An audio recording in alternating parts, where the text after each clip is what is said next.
আসসালামু আলাইকুম, কেমন আছেন সবাই? সকাল সকাল চলে আসো, দেখে ধান সেদ্ধ করতেছে আম্মা। আর সাবিহা এখানে রান্না বাড়া নিয়ে ব্যস্ত। আজকে কি কি রান্না করবা সাবিহা? হেল্প করো। আজকে লাল শাক, তারপরে বাঁধাকপি ভাজি, ডাল। চাল ধোবা পুকুরে? হ্যাঁ, আসো। আমি বুঝি না, পুকুরে পানি দিয়ে চাল ধোয়া লাগে কিসের জন্য? কলের পানি দিয়ে ধোয়া যায় না? কি অভ্যাস তোমাকে?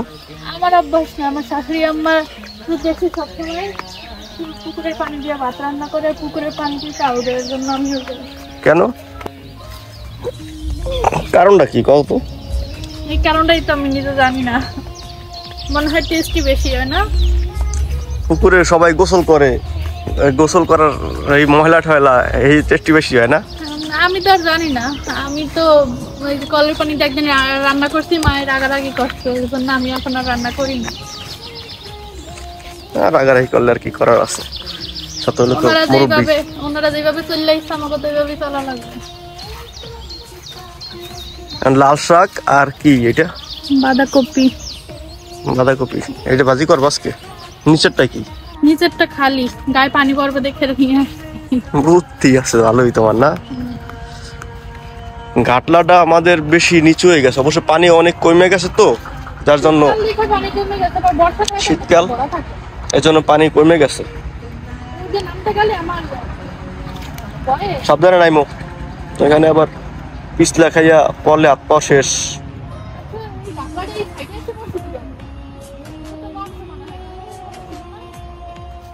কত মানুষজন গোসল করে না ওই বাড়ির, পাশের বাড়ির। চাল নাও, মোটা চাল এগুলো। অবশ্য আমি নামবো, তুমি আও নাও।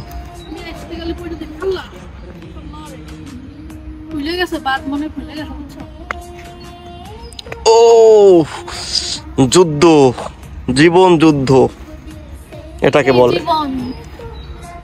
গ্রাম্য জীবন। পানি এত ঠান্ডা, আল্লাহ। আমি আবার উঠতে যাই বাবা। নিজেও জানি না হ্যাঁ, কয়টা বাজে আজকে আমি নিজেও জানি না।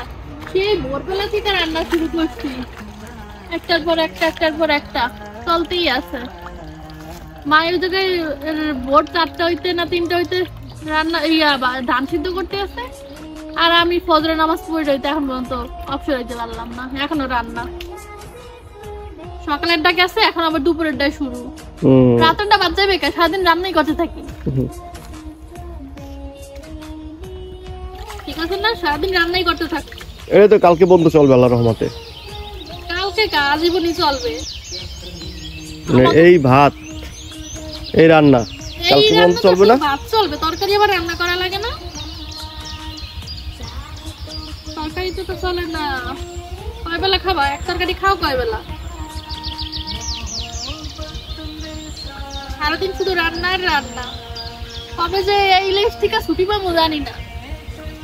যদি মারা যায় তাইলে মনে হয় এটাকে ছুটি পাবো না। এই মানুষের কাজই এগুলো, বুঝছো? সারা জীবনটা এরকম করতে করতে চলে যাই। সুখ শান্তি ঘোরাফেরা আহ্লাদ বলতে কিছু নাই মেয়েদের। আমাদের হলো এই যে পুকুর, পানি একদম শুকাই গেছে। যখন ভরা থাকে তখন ওই পর্যন্ত থাকে, উপরে তো মাঝে মাঝে এই পর্যন্ত পানি চলে আসে, এই যে এই পর্যন্ত। আর এখন শীতকাল যেহেতু একদম পানি নিচে নেমে গেছে, আরো অনেক নিচে নেমে যায় পানি।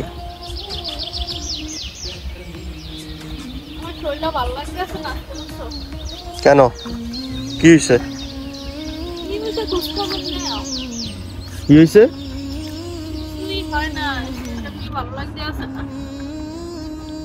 জ্বরটা উঠবে নাকি আবার?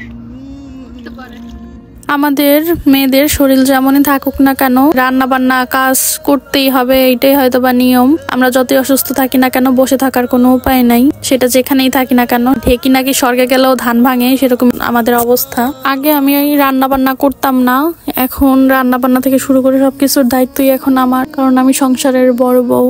আমাকে এখন সব দায়িত্ব নিতে হবে। তবে যে এত বড় হয়ে গেলাম আমি নিজেও বুঝতে পারতেছি না। কত ছোট ছিলাম, যখন ছোট ছিলাম হয়তো বা তখন লাইফটাই ভালো ছিল।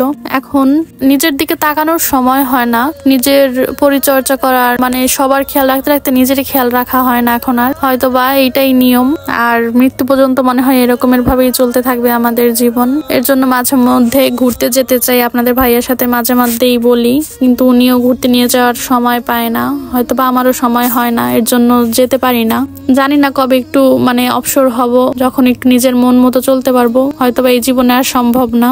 আগে আমি কোনো রান্না বান্নাই পারতাম না, জাস্ট সাধারণ আলুর ভর্তা, ডাল, ভাত এগুলোই পারতাম, কিন্তু এখন আমি আল্লাহর রহমতে সবকিছুই পারি। মোটামুটি ভাবে মেহমান আপ্যায়ন করতে পারি, হয়তো বড় রান্না করতে পারি না এখনো। তারপর আমি 8-10 জন 12 জনের রান্নাও আমি করছি এই বয়সে। আমি যে হাত দিয়ে ভাত পর্যন্ত খাইতাম না, আর এখন আমি সব কাজ করতে পারি, অনেক কিছুই করতে পারি আলহামদুলিল্লাহ।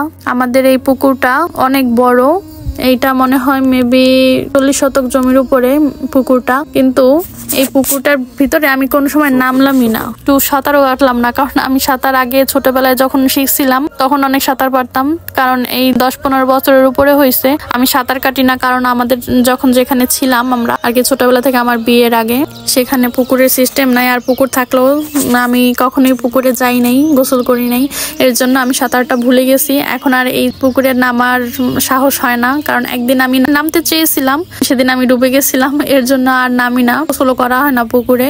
সাঁতারটা সবারই শেখা উচিত, কারণ দুর্ঘটনা তো মানুষের ঘটতেই পারে, ইচ্ছা করে না হলেও মানুষ বাধ্য হয়েও কিন্তু পুকুরে নামা লাগে। অথবা আমরা নদী পথে যাতায়াত করি, তখন লঞ্চ যদি ডুবেও যায় তখন হয়তো বা সাঁতার কেটে যারা সাঁতার পারে তারা উঠতে পারবে, আর যারা পারে না তারা তো ওঠার কোনো উপায় নাই। এর জন্য আমি মনে করি সবারই সাঁতারটা শেখা উচিত।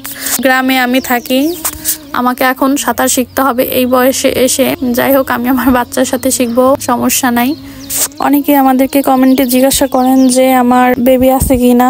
হ্যাঁ ভাই, আমার একটা ছেলে আছে আলহামদুলিল্লাহ, নাম তার রিশাদ। আপনারা প্রায় ওর ভিডিও দেখতে পান। আসলে ও ছোট তো, ও লজ্জা পায়, এর জন্য ও ক্যামেরার সামনে আসতে চায় না, এর জন্য ওকে আমরা তেমন ভাবে আনিও না, ফোর্স করি না। ও যখন ইচ্ছা হয় তখন আমাদের ক্যামেরার সামনে আসে, আর তখন ওর ভিডিও কিছু ফুটেজ থেকে যায়, তখন আপনাদের সাথে শেয়ার করি। এতক্ষণ আমার এই বকবক শোনার জন্য সবাইকে অসংখ্য ধন্যবাদ। সবাই যেহেতু এতক্ষণ পর্যন্ত আমার বকবক শুনছেন, তাহলে নিশ্চয়ই ভালো লেগেছে, আর ভালো লাগলে অবশ্যই আমাদের সাথে থাকবেন। আজকে এ পর্যন্তই, দেখা হয়ে যাবে অন্য একটা ভিডিওতে। ততক্ষণ পর্যন্ত আল্লাহ হাফেজ, আসসালামু আলাইকুম।